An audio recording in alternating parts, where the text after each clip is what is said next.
What's up, guys? We are replacing the headlight housing in the '06 Ford F-150 right here with some new aftermarket ones, because these right here have seen their better days. This right here is like an aquarium.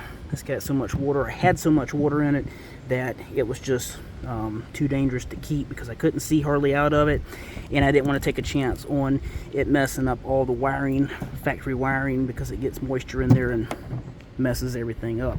So what I had to do was, here's the new headlight housing right here. You have three 10mm bolts, one located on the top right here, and you pull back this little flap right here. There's a bolt right here and a bolt right there.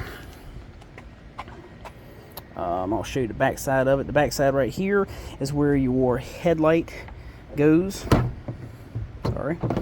which is right here.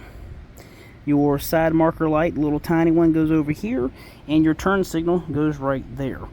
So you put all those back into place. Once you put them in, turn the vehicle on to make sure that all the lights are working properly before you mount the headlight housing back to the frame of the truck. It's not that hard. It's pretty easy, but you will need a 10mm socket in this video tutorial for you to figure out how to do it.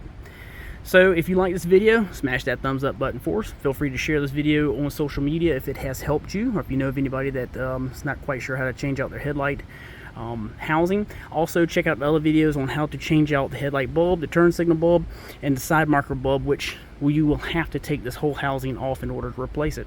So until next video, thank you for watching.